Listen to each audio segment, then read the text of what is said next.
안녕하세요. 관리의 김나영입니다. 이제 수능도 끝났고요. 우리 아이들 수능도 조금 더 한 발 앞으로 다가온 기분이 드네요. 어떻게 준비를 해줘야 할지 고민이 되실 텐데 저랑 한번 이야기 나눠보도록 하겠습니다. 자료는 이거 준비해 주시면 되고요.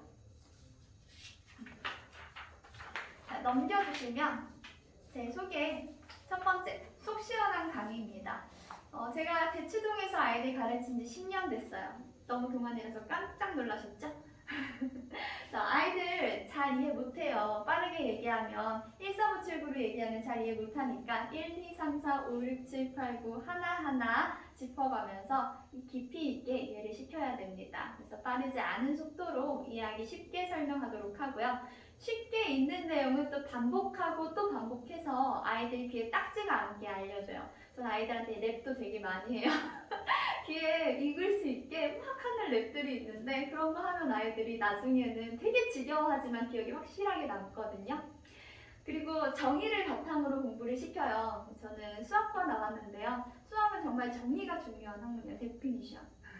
그래서 그 정의를 바탕으로 해서 어떻게 근거 있는 풀이를 할 것인지 이런 근거를 바탕으로 문제를 풀고 있다는 것을 항상 설명을 해주고요. 하다못해 2로 나누기를 할 때도 2가 0이 아니기 때문에 나눌 수 있다라는 생각을 분명히 하면서 풀어야 되거든요. 그런 근거 있는 풀이를 하다 보면은 서술형 대비를 따로 하지 않더라도 내신 대비는 서술형 정말 비중이 높게 나오는데 내신 대비가 확실하게 되겠죠.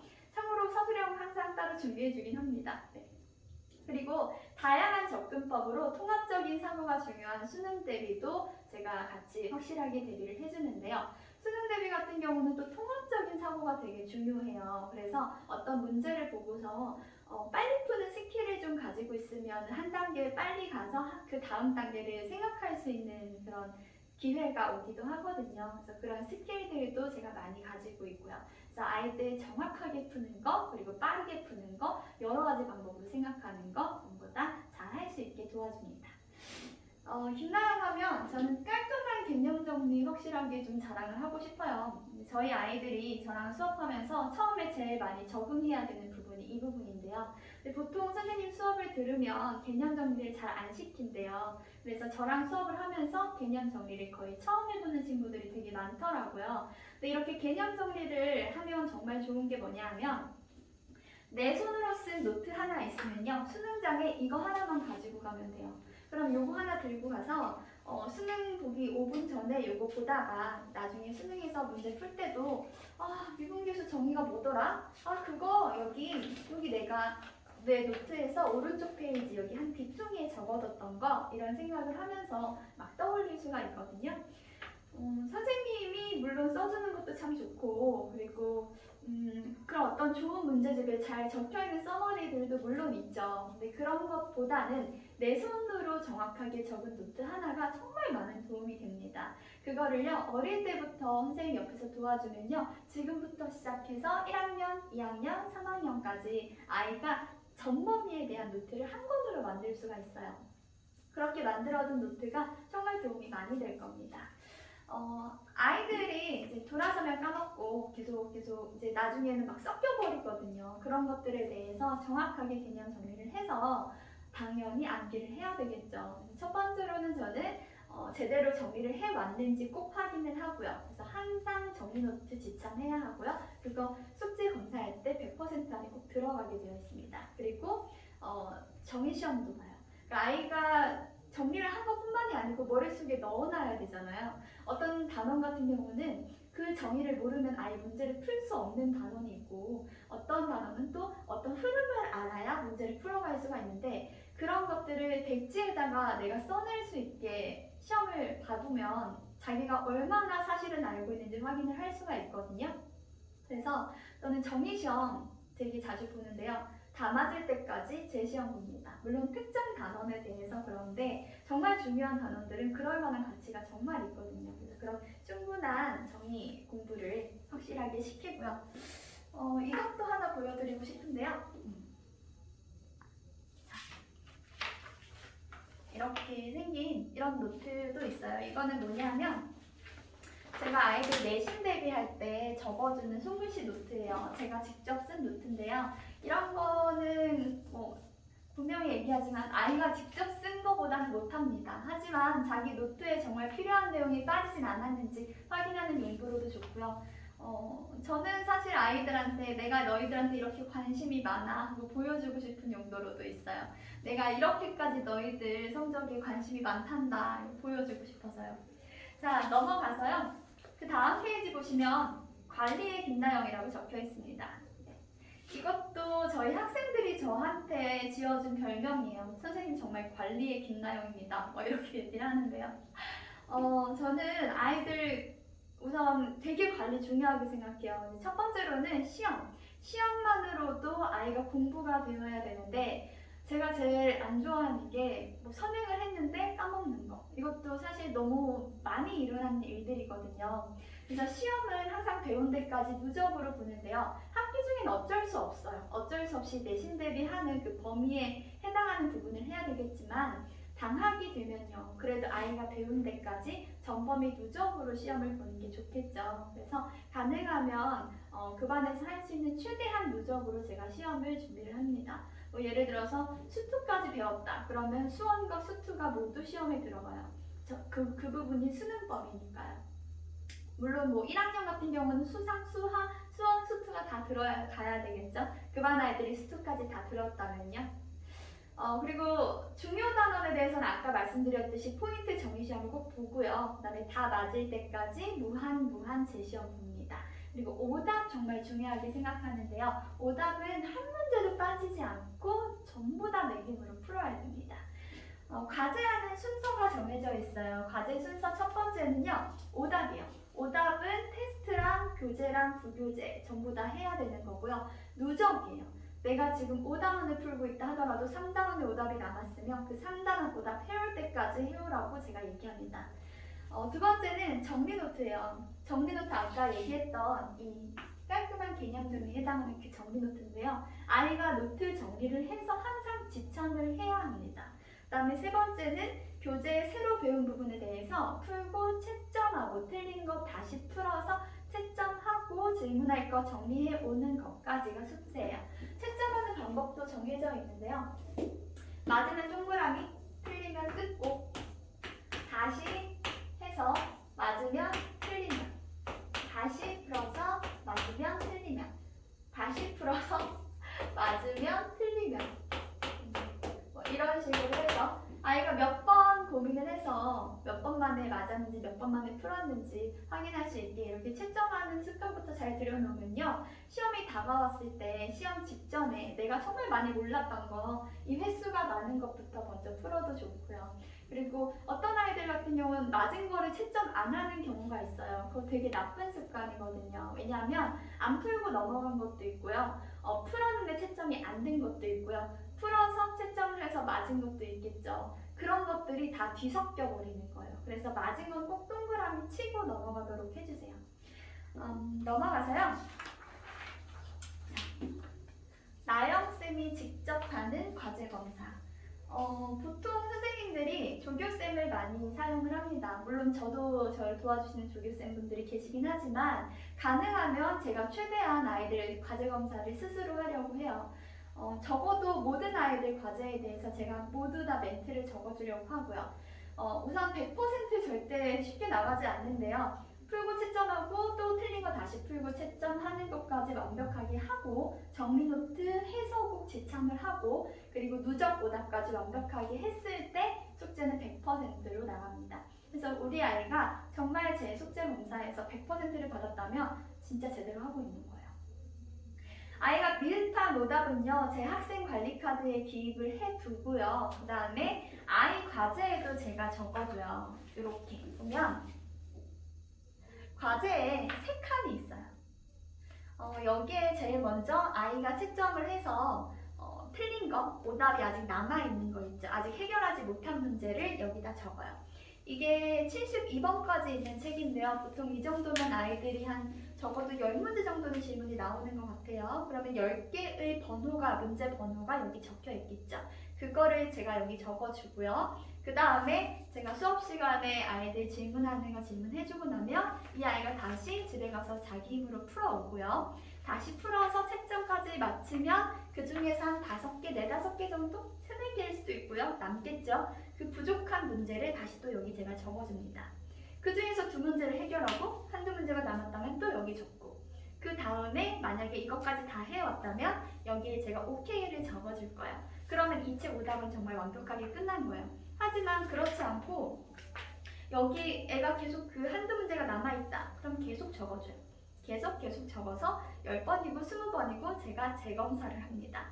아이가 숙제 다 해올 때까지 아주 찐득이처럼 달라붙어요.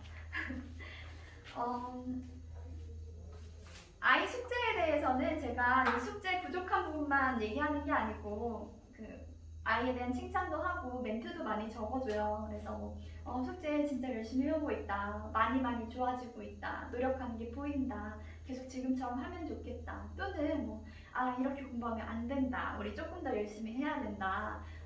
우리 고등학생은 이거보다 더 공부를 많이 한단다. 이런 여러 가지 칭찬과 맴매 멘트를 제가 해주는데 어머님들께도 제가 부족한 부분 함께 전달 드리거든요. 여기 보시면 아이 그 문자 나간 거 자료에 나와 있죠. 과제 성취도 80%, 과제는 다 풀긴 했으나 오답은 미흡하고 정리 노트가 미제출되었고 요즘 부쩍 열심히 하고 있어서 참 예쁜 학생입니다. 많은 격려와 응원 부탁드립니다. 이런 얘기. 아이 상황에 대해서도 제가 수업 태도나 그런 것도 전달을 드립니다. 그래서 아이 숙제하는 것뿐만이 아니고 아이가 지금 어떤 태도로 공부를 하고 있는지, 어떤 것이 기대가 되는지, 어떤 것이 부족한지 조금 더 아이에 대해서 자세하게 알 수 있겠죠. 보시면요, 여기 아이들이 막 저한테 적어주는 게 있어요. 이게 뭐냐면 제가 이렇게 숙제 검사를 하다 보면요, 아이들이 여기 이 숙제 요 앞페이지로 저랑 소통을 시작해요. 그래서 자기가 숙제를 못했으면 숙제를 못한 이유를 적기도 하고요. 열심히 했으면 칭찬해달라고 적기도 하고요. 여기 있는 학생 같은 경우에는 자기가 모의고사 잘 봤다고 자랑하고 싶은데 여기다가 자랑한 것도 있고, 저한테 무슨 책갈피를 선물하기도 하고요. 숙제 못했으면 애교를 부리기도 하고요. 이게 전부 지난 11월에 받은 건데요. 이렇게 아이들과 소통이 좀 가능하다 보니까 아이 상황에 대해서 제가 조금 더 쉽게 알 수가 있고요. 제가 아이한테 관심을 갖는다는 것을 아이들이 알기 때문에 좀 더 저를 좋아해 주는 것 같고, 제가 이렇게 멘트 적어준 것들에 대해서 되게 안 적어주면 속상해하기도 하고요. 저도 까먹을 때가 가끔 있거든요. 한두 명씩. 그러면 되게 속상해해주는 것도 참 고맙고, 또 어떤 경우에는 아이들이 이거를 모아가지고 수능장에 가져가기도 하더라고요. 자기가 열심히 했다는 증거가 되는 건지 아니면 제 응원이 필요한 건지 모르겠지만 수능장에 이거 들고 갔다고 얘기하는 거 보고 찡하기도 했습니다. 그 다음 페이지 보시면요, 성적 상승의 여왕, 그 옆에 갱생의 아이콘이라고 적혀 있어요. 갱생 무슨 뜻인지 아시죠? 더 나은 삶을 살게 한다는 그런 뜻인데요. 이것도 아이들이 저한테 많이 하는 소리예요. 선생님 진짜 갱생의 아이콘이에요. 이렇게. 사실 이 단어를 저는 잘 안 쓰는데 아이들은 많이 쓰나 봐요. 그래서 조금 그런데 이 갱생을 한 친구가 여기 있어요. 여기 성적 한번 봐주시면 첫 번째 아이는 3등급이었는데 전교 1등하고 서울대학교 갔고요. 두 번째 아이는 49점이었는데 99점이 되고 고려대학교 갔고요. 세 번째 아이는 4등급이 1등급이 되었고 고려대 경영에 갔고요. 네 번째 아이는 점수를 말할 수 없을 만큼 수포자였는데 내신 1등급이 되고 연대 영문학과에 합격했습니다. 이렇게 4등급, 3등급, 5등급 이런 친구들이 1등급 되는 게 쉬울까요? 정말 쉽지 않아요. 물론 저의 노력도 있었지만 아이들의 노력이 정말 크고요. 부모님의 노력도 분명히 있었습니다. 제가 아이들 가르치면서 잘하는 아이들이 좋은 성적이 나오는 건 당연해요. 그렇죠. 잘하는 아이들은 당연히 좋은 성적이 나와야죠. 근데 잘 하지 못한 아이들, 아직 1등급이 나와보지 못한 아이들이 1등급이 되게 하려면 되게 많은 노력이 필요합니다. 하지만 제가 시키는 걸 다 하면 1등급 가능하다고 확실하게 말씀드릴 수 있어요. 시키는 게 좀 많긴 한데요. 그걸 다 하면요 정말 1등급 가능합니다. 갱생 가능합니다. 뒤에 보시면요 여기 이렇게 이런 아이들이 적어준 또 다른 후기도 있고요.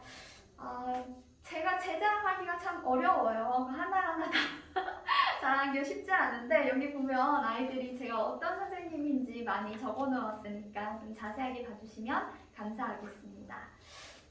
제 수업 한번 설명드릴까봐요.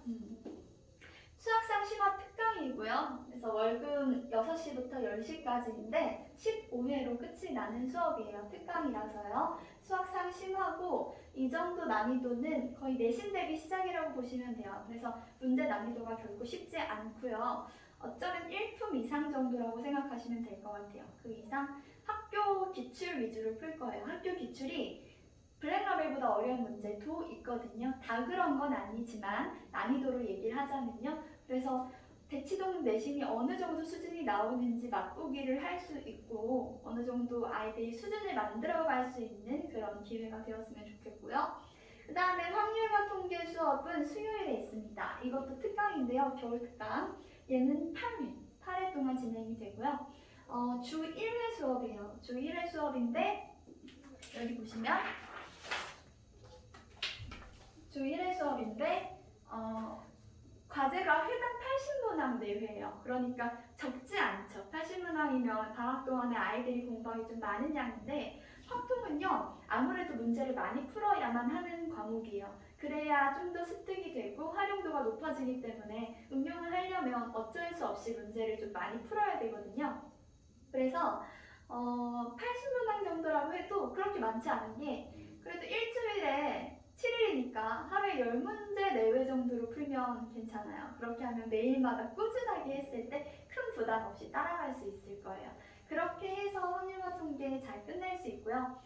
참고로 확률과 통계는 저는 예비고 1 아이들한테 꼭 들었으면 좋겠다고 얘기하는 이유가 뭐냐면 우선 웬만한 학교는 거의 내신을 다 하고요. 문이과 전부 다. 그리고 수학카 있죠. 수학카의 마지막 파트 경우의 수가 있는데 경우의 수 순열 조합에 나오는 그 부분이 이 부분이 선행이 되어 있으면 굉장히 쉽게 느껴져서 나중에 내신을 할 때 훨씬 좀 수월하게 가능하거든요. 근데 이 부분이 안 되어 있으면 내신 대비할 때 되게 힘들 거예요. 그 부분이. 그래서 이 부분은 지금 가능하면 이번 방학에 꼭 해두셨으면 좋겠다고 제가 꼭 추천해 드리는 부분이고요. 그 다음에 미적분 같은 경우에는 수원이랑 수투 선행이 된 친구만 들을 수 있습니다. 그리고 이과 지망하는 친구가 듣는 게 좋겠죠. 그래서 이과를 지망하는 수학 수투가 선행이 된 친구들이 월화목금 주 4회로 진행을 하는 수업이에요. 주 4회다 보니까 좀 부담이 될 수 있어요. 왜냐하면 보통 정규반 수업으로 하나 들을 거고요. 그 다음에 또 다른 선행을 한다거나 아니면 다른 과목 수업을 더 들을 수도 있잖아요. 그렇다 보면은 이 수업에 대해서 제가 숙제를 많이 주면 아이들이 많이 버거워하거든요. 그래서 이 수업만큼은 제가 숙제를 최소한으로 하려고 합니다. 최대한 14회 끝까지 따라올 수 있을 정도, 이해는 하고 따라올 수 있을 정도로 너무 힘들지 않게 하려고 해요. 그래서 미적분을 어떻게 해서든지 간에 이번 겨울방학에 완벽하게 끝을 낼 수 있게 이렇게 하는 것이 목표입니다. 그 다음에요. 요거 꼭 말씀드리고 싶은데 제가 경기여고랑 휘문고를 맡았어요. 그래서 이번 봄부터 미리 본 학교별 내신으로 경기여고랑 휘문고로 학교 내신이 어떻게 나오는지 맛보기를 할 수 있는 특강을 준비했습니다. 2월 15일과 2월 16일에 각각 개강을 하고요. 2월 12 두 수업은 모두 다 4회짜리 수업이고요. 이 수업들이 월요일 1시 반부터 5시짜리 수업이 6시로 이동하고 화목 1시 반부터 5시짜리 수업이 이거 틀렸어요. 6시부터 10시로 이동을 합니다. 6시부터 10시로 이동을 하게 됩니다. 그렇게 해서 이제 학교별 내신으로 넘어가서 경기여고와 휘문고 내신을 제가 대비하게 됩니다. 널리 퍼뜨려주세요. 소문 내주세요. 네.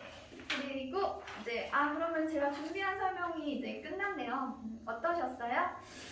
저는 아이들 되게 진심으로 가르치려고 노력합니다. 제가 아이들한테 관심이 얼마나 많은지 여러 가지 방법으로 보여주려고 하고요. 이 아이들이 그래서 꼭 결과적으로는 성적 상승을 했으면 좋겠고 그리고 갱생했으면 좋겠습니다. 그래서 한 2, 3년쯤 후에 지금보다 나은 모습으로 볼 수 있으면 좋겠네요. 네, 감사합니다. 김나영이었습니다.